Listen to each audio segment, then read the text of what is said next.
문재인을 호소하고자 이 자리에 나왔습니다. 윤석열 대통령은 대국민 담화문에서 부정선거가 있었다고 확정적으로 밝힌 것이라기보다는 의심하는 국민이 많아 확인하려고 했지만 방법이 없었다라고 밝히셨습니다. 대통령 담화의 본질은 국민의 의혹을 해소할 방안을 모색하겠다는 것이었습니다. 여러분, 비상계엄의 표적은 명확히 국회가 아닌 선관위였습니다. 맞습니다. 비상계엄 선포 후 가장 먼저 선관위의 계엄군이 투입되었고 국회에 투입된 수보다 더 많은 군이 투입되었습니다.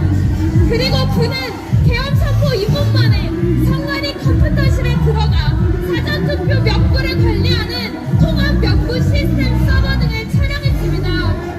대통령은 선관위나 헌법기관이고 사법부 관계자들이 위원으로 있어 영장에 의한 압수수색이나 강제수사가 사실상 불가능하다라고 설명했습니다. 실제로 외부 감사와 스스로부터 성역인 선관위는 대한민국에서 무서운 불리한 카르텔이 되어 왔습니다. 선관위는 자신이 헌법기관임을 내세우며 각종 논란에도 감사원의 감사도 검찰의 수사도 피해왔습니다. 심지어 2023년 북한이 헌법기관에 해킹 공격을 한 사건이 있었는데도 선관위만은 국정원의 점검을 완강히 거부했습니다. 일각에서는 왜 계엄 외에 다른 방식으로 부정선거를 수사하지 않았느냐고 합니다. 그러나 이는 사법부 관계자들이 선관위원장직을 겸임하는 것이 가능한 이 비상식적인 구조 내에서는 불가능한 것입니다. 맞습니다. 여러분, 지금까지 대법관이 주강 선관위원장직을 겸직하고 각 지역 선관위원장도 지방 법원장 잘한다!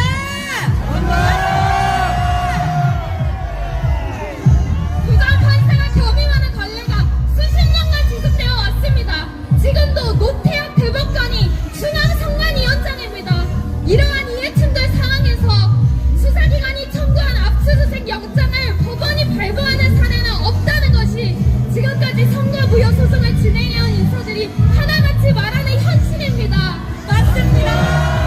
또한 선거무효 소송은 대법원 단심제로 진행됩니다.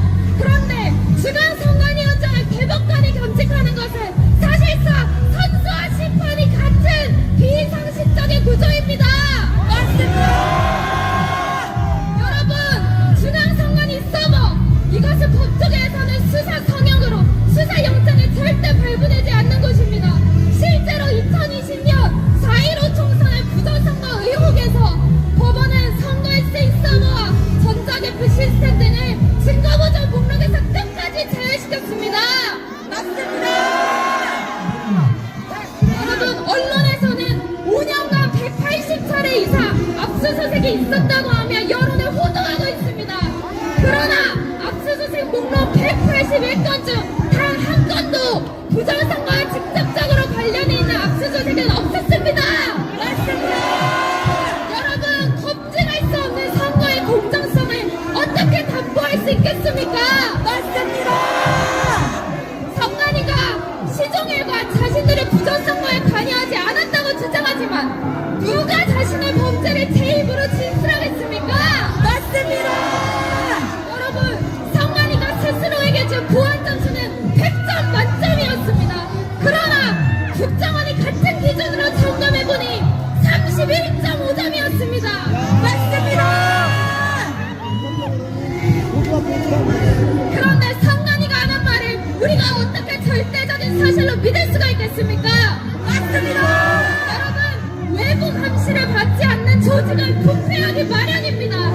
이는 외부 감시 없이 폐쇄된 선관위 조직에서 끼리끼리 해먹은 자녀 특혜 채용에서도 단적으로 드러납니다. 맞습니다. 선관위의 부정 채용은 무려 1,200여 건입니다. 외부 감시를 받지 않는 선관위의 법 위반과 도덕적 해이가 크게 달했습니다. 맞습니다. 부정선거 덮지 마라! 덮지 마라! 덮지 마라! 덮지 마라! 여러분,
국민의 의혹이 증폭되자 선관위는 홈페이지 팩트체크란을 통하여 종이가 원상태로 회복하는 기능이 적용된 특수 재질을 사용했기 때문이라고 공식 해명하였습니다.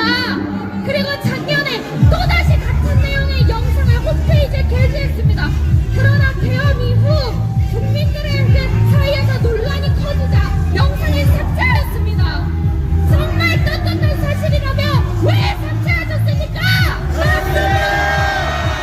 이는 세상에 단체 원상으로 회복되는 기능이 있는 종이는 존재하지 않는다라는 자명하고도 단순한 사실을 팩트체크로 치고 내세운 대국민 거짓말을 자인한 것이라고 볼 수밖에 없습니다.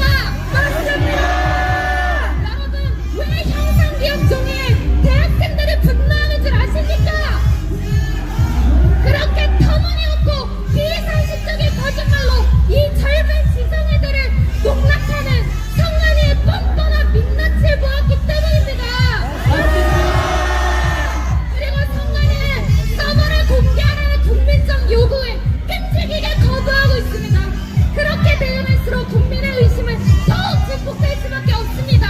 정말 떳떳하다며 공개하면 되지 않습니까?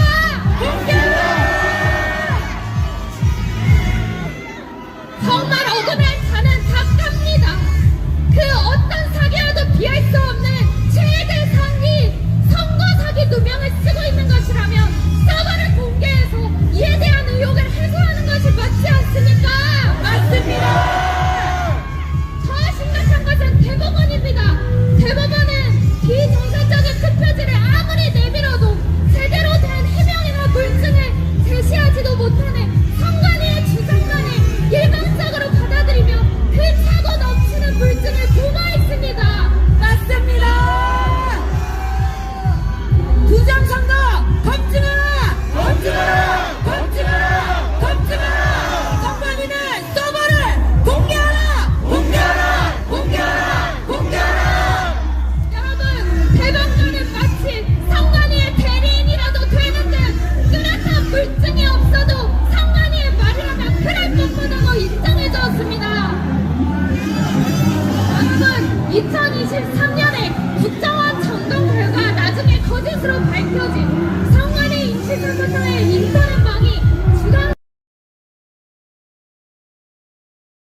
현장 검증에 무엇이었는지 아십니까?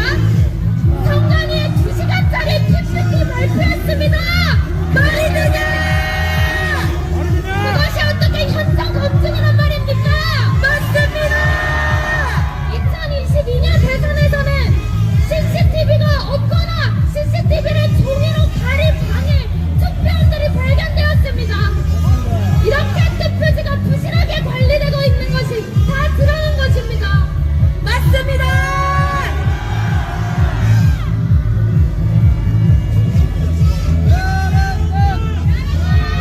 여러분, 우리나라의 법치는 사망했습니다. 윤석열 대통령은 선거 정의를 바로잡아야 할 사법부마저 무너진 상황에서 대한민국의 선거 정의를 바로 세우기 위한 사생 결단을 내렸습니다. 맞습니다. 저희는 묻고 싶습니다. 누가 진짜 내란 세력입니까? 민주당! 선거 결과를 속여 주권자